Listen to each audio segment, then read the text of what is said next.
नमस्ते, मैं हूं दिग्विजय सिंह और आप देख रहे हैं न्यूज पथ। इस वक्त की टॉप 20 खबरों पर नजर डालते हैं। लोकसभा में आज ऑपरेशन सिंदूर पर 16 घंटे की बहस शुरू हुई। इस चर्चा के दौरान विपक्ष सरकार को घेरने की कोशिश कर रहा है, खासकर पहलगाम हमले और अमेरिका के राष्ट्रपति डोनाल्ड ट्रंप के दावों को लेकर। कांग्रेस नेता पी चिदंबरम के पहलगाम आतंकी हमले में पाकिस्तान की भूमिका पर सवाल उठाने वाले बयान पर भाजपा ने तीखा हमला बोला है और इसे पाकिस्तान को क्लीन चिट देने की कोशिश बताया है। राहुल गांधी के खिलाफ मानहानि केस में आज हाथरस में सुनवाई होगी। ईडी ने गूगल और मेटा को समन भेजा है, जिस पर आज पेशी होगी।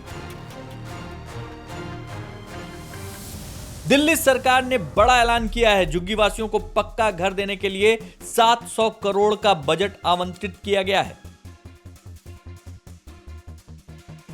आरटीआई एक्ट में बदलाव और डेटा संरक्षण कानून को लेकर आज पत्रकार संगठनों से आईटी मंत्रालय की बैठक है। बाराबंकी के अवसानेश्वर महादेव मंदिर के पास बिजली का तार गिरने से हुई भगदड़ में 2 लोगों की मौत हो गई और 29 लोग घायल हो गए। हरिद्वार के मनसा देवी मंदिर हादसे में घायलों से मुख्यमंत्री धामी ने मुलाकात की। इस हादसे में 8 लोगों की मौत हो गई थी।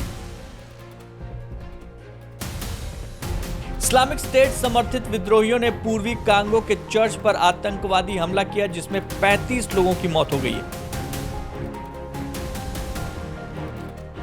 बिहार में डॉग बाबू को मिला निवास प्रमाण पत्र। जी हां, पिता का नाम कुत्ता बाबू। अंचल कार्यालय ने किया है जारी। राजधानी पटना से सटे मसौड़ी में डॉग बाबू को आरटीपीएस पोर्टल ने स्पेशल ट्रीटमेंट दे डाली और आवासीय प्रमाण पत्र जारी कर दिया।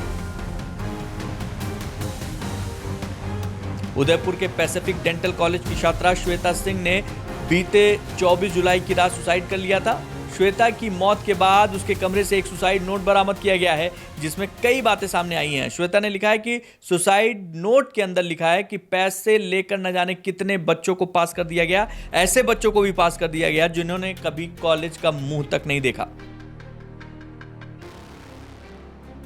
आगरा धर्मांतरण केस में अब तक का सबसे विस्फोटक खुलासा। आगरा धर्मांतरण केस को लेकर एक चौंकाने वाला अपडेट सामने आया है, जहां यूपी एटीएस की जांच में बड़ा खुलासा हुआ। धर्मांतरण की आड़ में पाकिस्तान की खुफिया एजेंसी आईएसआई भारत में लेडी ब्रिगेड स्लीपर सेल तैयार कर रही थी।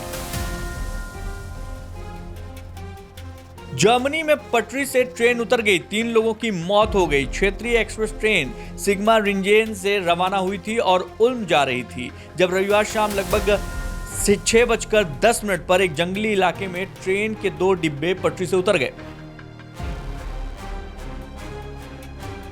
आईटी सर्विस देने वाली भारतीय कंपनी टाटा कंसल्टेंसी सर्विसेज अपने वित्तीय वर्ष 2026 में अपने कर्मचारियों की संख्या में 2% की कमी करेगी, जिसका मुख्य रूप से मिडिल और सीनियर लेवल पर असर पड़ने जा रहा है। ये छंटनी वैश्विक होगी।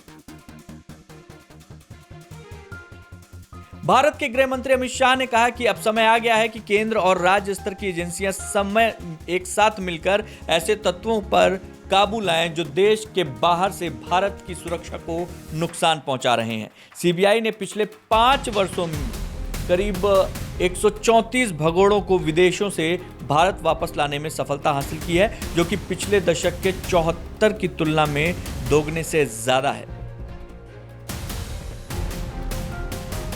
इस साल 3 जुलाई से शुरू हुई अमरनाथ यात्रा में अब तक 3,77,000 श्रद्धालुओं ने बाबा बर्फानी के दर्शन किए हैं।